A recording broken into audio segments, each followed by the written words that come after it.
सास की अंतिम इच्छा। देखिए माँ जी, वो पड़ोस की लूटन मौसी है ना, उनकी बेटा बहू उन्हें गोवा ले जा रहे हैं। अरे क्या बात कर रही है बहू, उसके तो ना मुंह में दांत है ना सर पर बाल, क्या करेगी गोवा जाकर? अपनी अपनी किस्मत है माँ जी, लूटन मौसी मरने जो वाली है। हैं? अरे बहू ये कैसा मरना हुआ जो पहले से ही पता है और ऊपर से गोवा भी घूमने जा रही है? बोला ना माँ जी, अपनी अपनी किस्मत है।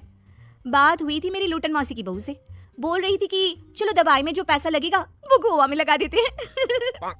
सास को बहू की बात से पता नहीं क्यों नफरत की बदबू आ रही थी, लेकिन वो कुछ नहीं कहती और कमरे में जाकर लेट जाती है। क्या बात है, लूटन के तो मजे ही मजे है। वैसे आइडिया बुरा नहीं है, थोड़े से पैसे लगाओ और सीधा गोवा की सैर। मैं भी चलती हूँ गोवा। अगले रोज सास तय वक्त पर उठती नहीं। अरे देखो जी, माँ जी अब तक उठी नहीं। आज दूध वाले से दूध और काम वाले के लिए दरवाजा मैंने ही खोला है। अब कम से कम माँ जी का ये तो सुख है कि सुबह जल्दी उठना नहीं पड़ता। अरे बड़ी अजीब हो तुम, मेरी माँ सुबह से उठी नहीं है और तुम्हें चिंता दूध और काम वाली की है। अरे तुम्हें चिंता है ना तो जाओ जाकर देखो क्या हो गया। वैसे मेरी किस्मत कहाँ लूटन मौसी की बहू जैसी। बेटे को माँ की चिंता होती है, वो सोचता है कि कहीं माँ की सांसें तो नहीं रुक गई और हमें पता ही नहीं चला। बेटा माँ के कमरे में जाता है और वहाँ जाकर, माँ क्या हो गया है तुम्हें? बेटा लग नहीं रहा कि अब मैं बचूंगी, लल्लन डॉक्टर के पास ले चले। अरे कैसी बात कर रही है माँ, तेरी तबीयत सीरियस है और मैं तुझे लल्लन झूला छाप डॉक्टर के पास ले जाऊं? ना ना ना। अरे तो कहाँ ले जाएगा बता दे, वहाँ एडवांस दे दिया है मैंने, वो क्या कहते हैं गूगल पे से। हैं? तूने क्यों पैसे दिए माँ? तुझे पता था क्या कि तू बीमार होने वाली है? सास को लगता है कि कहीं चोरी पकड़ी तो नहीं गई, वो हड़बड़ा जाती है और उसे पसीने निकलने लगते हैं। अरे माँ क्या हो गया, सर्दी में भी पसीने? लगता है तेरी तबीयत ज्यादा ही खराब है और लल्लन डॉक्टर पास ही में है, चल उसी को दिखा देता हूँ। माँ को लेकर बेटा डॉक्टर के पास जाता है, जहाँ माँ ने पहले ही पैसे देकर सेटिंग कर रखी थी। डॉक्टर के क्लिनिक में जाते ही डॉक्टर की ओवर एक्टिंग की दुकान खुल जाती है। हाय राम माँ जी, हे भगवान, अब तो कुछ नहीं हो सकता, ये तो मरने वाली है बेटा। हैं? ओए डॉक्टर है इसलिए इज्जत से बात करूंगा, नहीं तो मेरी माँ को देखे बिना ये बकवास करने के लिए तेरे मुंह में घूसा मार देता। अरे ना ना बेटा ऐसे मत बोल, वो डॉक्टर है, उसे वो दिख जाता है जो किसी को नहीं दिखता। हाँ माँ शायद तू ठीक बोल रही है। डॉक्टर क्या दिखा आपको? हमारे डॉक्टर जी, जिन्होंने पहले से ही माँ से बोलने के पैसे ले रखे थे। यमराज, काला भैंस, वो तुम्हारी माँ को ले जा रहा है, ले जाओ इन्हें। यार माँ ये डॉक्टर ही या तांत्रिक, क्या क्या बोला जा रहा है? अरे बेटा वो डॉक्टर है, उससे वो दिखता है जो किसी को नहीं दिखता। इनकी हर इच्छा पूरी करो, क्योंकि यम नहीं चाहते कि इनकी कोई भी इच्छा को अधूरी रखा जाए।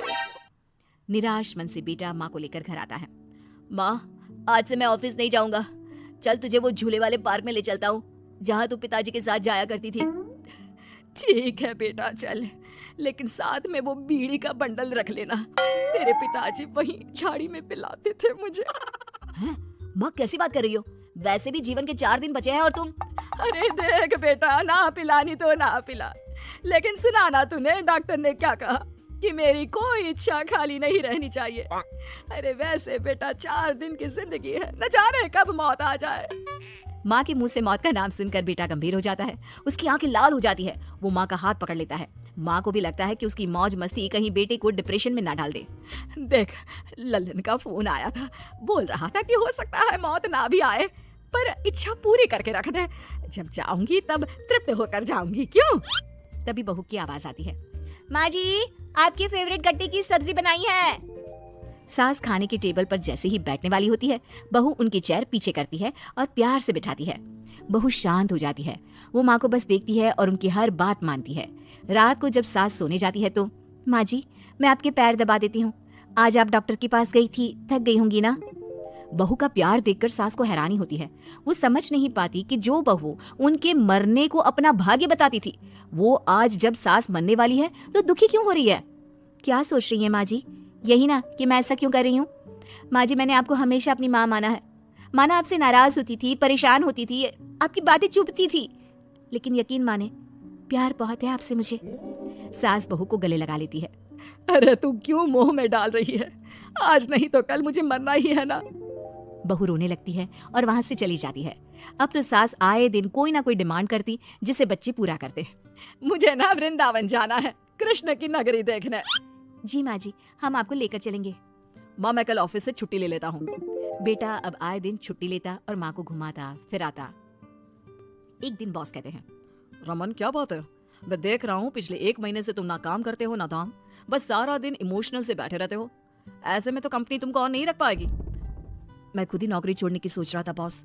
वो क्या है कि माँ का आज नहीं तो कल कभी भी देहांत हो सकता है।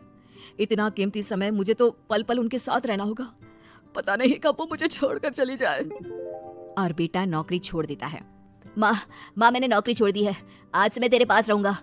माँ जी मैंने भी बच्चों का नाम स्कूल से कटवा दिया है, अब हम सब आपके पास ही रहेंगे और आपकी सारी इच्छा पूरी करेंगे।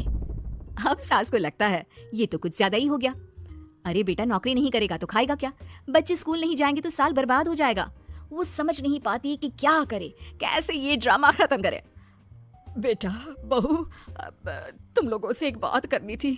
देखो मैं ना बहुत शर्मिंदा हूँ, मैंने झूठ बोला था, मुझे कुछ नहीं हुआ है। वो तो ये बोलकर सास सारी बात घर वालों को बता देती है। ओ माँ सच्ची, हे भगवान मैं जानता था माँ को कुछ नहीं होगा।